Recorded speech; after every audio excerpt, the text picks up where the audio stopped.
মালদা জেলার গাজল ব্লক আদিবাসী সেঙ্গেল অভিযানের পক্ষ থেকে গাজল ভূমি ও ভূমি সংস্কার দপ্তরে ৭ দফা দাবি নিয়ে ডেপুটেশন প্রদান করেন।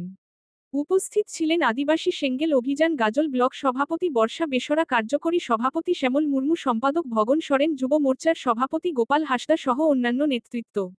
আদিবাসী নেতা শ্যামল মুর্মু বলেন, আজ ৭ দফা দাবি নিয়ে গাজল ব্লক ভূমি ও ভূমি সংস্কার দপ্তরে ডেপুটেশন প্রদান করা হয়।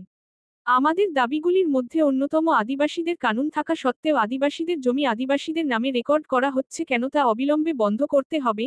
আদিবাসীদের নিজ হালে চাষবাস থাকা সত্ত্বেও বর্গা জমি থেকে উচ্ছেদ করা হচ্ছে কেন। আদিবাসী গরিব মানুষদের দখলে থাকা জায়গা গুলিতে পাট্টা প্রদান করতে হবে, একই জায়গায় ডবল পাট্টা প্রদান করা বন্ধ করতে হবে। ভূমি ও ভূমি সংস্কার দপ্তরে জালিয়াতি বন্ধ করতে হবে। আদিবাসীদের জাহের থান মাঝি থানের পাট্টা প্রদান করে রেকর্ডভুক্ত করতে হবে।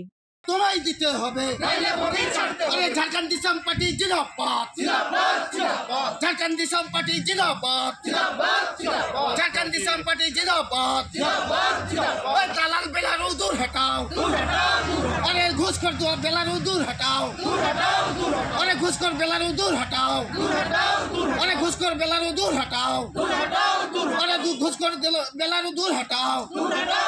আরে বেলগা থেকে আদিবাসীদেরকে উচ্ছেদ করা হচ্ছে। ঝাড়খণ্ড দিশম পার্টির নেতৃত্বে গাজল ব্লক পক্ষ থেকে মূলত ৭ দফা দাবি নিয়ে আমরা বিএলআর অফিসে ডেপুটেশন দিচ্ছি।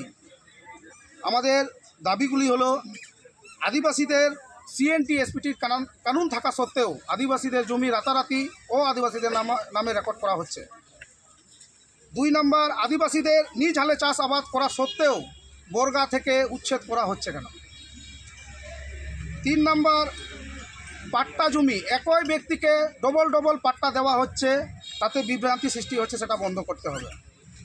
বিএলআর অফিসে জালিয়াতি বন্ধ করতে হবে, রাতারাতি আদিবাসীদের জমি ও আদিবাসীদের নামে রেকর্ড করা হচ্ছে। ৫ নম্বর, আদিবাসীদের হয়রানি বন্ধ করতে হবে এবং আদিবাসীদের পুজোস্থল জাহের থান মাঝি থান দুটিকে পাট্টা প্রদান করে রেকর্ডভুক্ত করতে হবে। এইসব দাবি দাওয়াজ নিয়ে আমরা আজকে বেলার অফিসে ডেপুটেশন করতে এসেছি। আমার নাম শ্যামল মুর্মু, আদিবাসী সেঙ্গেল অভিযান কার্যকরী সভাপতি।